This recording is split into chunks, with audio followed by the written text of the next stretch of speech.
আসুন আসুন, ভেতরে আসুন।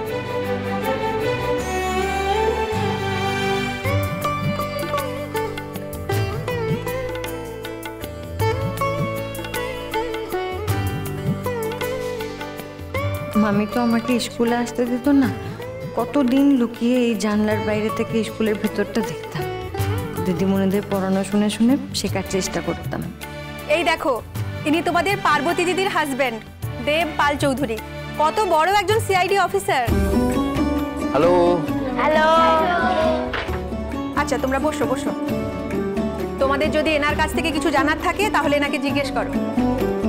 স্যার, সবার বাবা মাই তো চায় তাদের সন্তানরা ডক্টর হোক, ইঞ্জিনিয়ার হোক। আপনার বাবা মাকে আপনি কি করে রাজি করেন আপনাকে সিআইডি অফিসার হতে দিতে? আসলে কি বলতো, আমার মা বাবাও চাইতো যে আমি ডক্টর বা ইঞ্জিনিয়ার হই, আর আমার জেঠুমনির চাইতো আমি আমাদের পারিবারিক ব্যবসা সামলাই। কিন্তু আমার ছোটবেলা থেকে ইচ্ছে ছিল যে আমি সিআইডি অফিসার হব। আর একটা ব্যাপারও ছিল, আমি না ওই সুট জিনিসটাকে খুব ভয় পাই।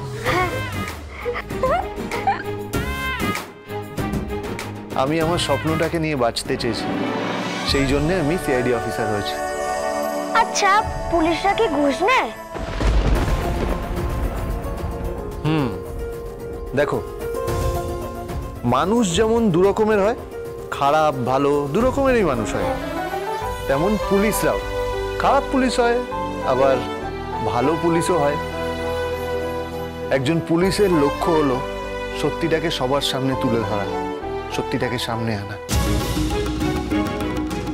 তার জীবনে সত্যির চেয়ে বড় আর কিচ্ছু হয় না, বুঝলে?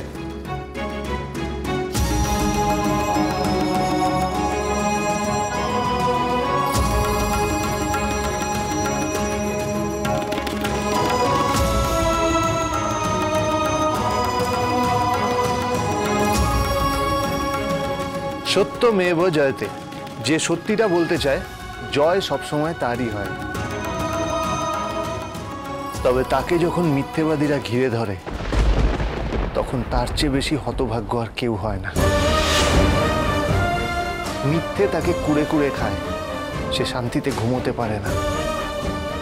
ও জামাই, আরে চলো না ওদিকে। জামাই কাকে বলছো ওরা? কি আশ্চর্য, কে কাকে জামাই বললো আমি কি করে জানবো? কত লোক আছে এখানে, নিজের বিবেক তাকে কখনো ক্ষমা করে না। আচ্ছা, ফুলসজ্জা কে বললো? আসলে কি বলতো, সেদিন দেখছিলি না ওই ব্যান্ড পার্টি বাজছিল, এই গ্রামে না একটা বিয়ে হচ্ছে বুঝলি, তাদেরই আজকে বৌভাত, আর ওই বৌভাতে আমাকে জোর করে নিমন্ত্রণ করে দিয়েছে। শহুরে বাবু, কথাগুলো আপনি বাচ্চাদের তো বলছেন না, বলছেন আমাকে। সত্যি চেপে রাখার জন্য আপনার কত কষ্ট হচ্ছে আমি বুঝতে পারছি, আমি বুঝি সেটা শহুরে বাবু। আমার তোমাদের কাছে একটাই রিকোয়েস্ট, কখনো মিথ্যে কথা বলো না, কখনো মিথ্যের আশ্রয় নিও না।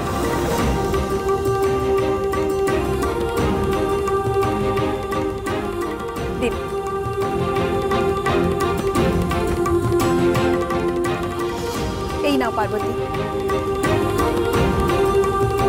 আসলে পার্বতীর ইচ্ছে ছিল পড়াশুনো করা, একবার ওর মামা আমাদের স্কুলে ভর্তিও করিয়ে দিয়ে গিয়েছিল, কিন্তু ওর মামি জানতে পেরে আর স্কুলে আসতে দেয়নি।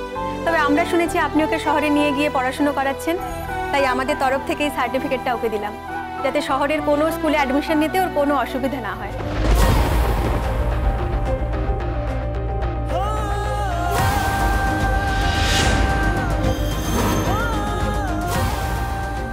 যত আমি পার্বতীকে আমার জীবন থেকে মুছে ফেলতে চাইছি, তত আমার নামের সাথে পার্বতীর নামটা জড়িয়ে যাচ্ছে। কেন? আমার আজ দেরি হয়ে যাচ্ছিল, আজ আমি আসি। হ্যাঁ আসুন। তোমরা সবাই খুব মন দিয়ে পড়াশুনো করো আর খুব ভালো থেকো। টাটা। কি রে, তুই কোথাও বেরোচ্ছিস নাকি?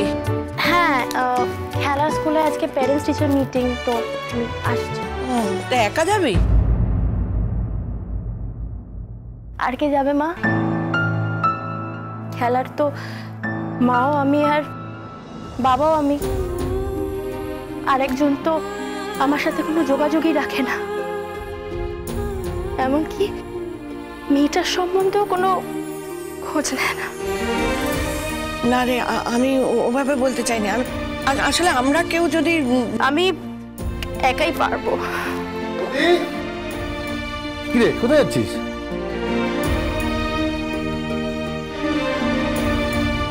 কি হয়েছে গো বৌদি?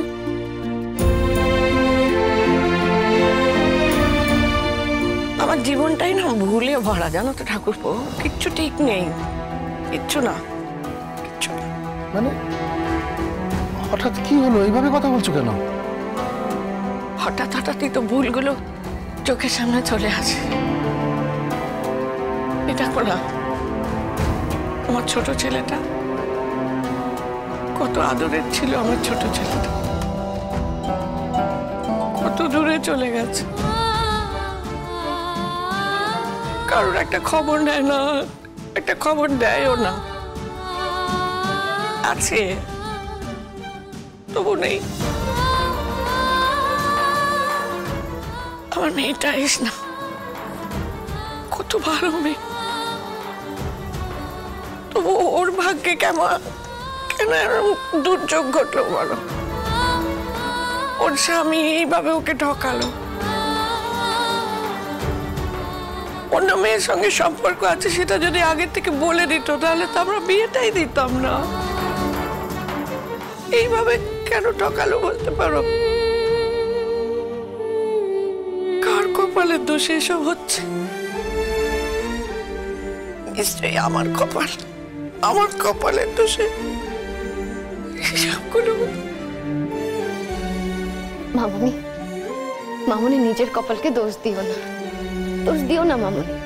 দেখো, আজ তুমি যার কথা ভেবে এত কষ্ট পাচ্ছ না, কাল তুমি তার কথা ভেবে এরকম কষ্ট পাবে না। দেখো, এমন তো হতেই পারে যে তোমার ছোট ছেলে আবার ফিরে আসলো, আবার তোমাকে মা বলে ডাকলো। হ্যাঁ, হতেই তো পারে।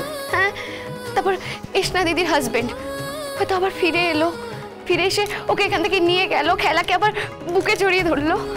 হ্যাঁ, এমনটা তো হতেই পারে, বলো মামুনি, হতে পারে না? আর পার্বতী দিদি কি বলে, তোমার মনে নেই কি বলে? যে ভোলে বাবা সবকিছু ঠিক করে দেবে। সত্যি তিনি সবকিছু ঠিক করে দেবে গো। তুমি কষ্ট পেও না মামুনি, একদম কষ্ট পেও না, কষ্ট পেও না। আরো একদম ঠিক বলেছে বৌদি।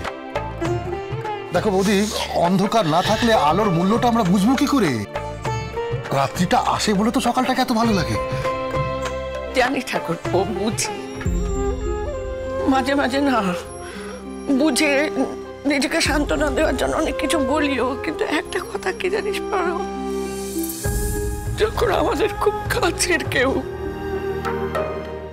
খুব নিজের কোনো কেউ দুঃখ দেয়, আঘাত দেয়,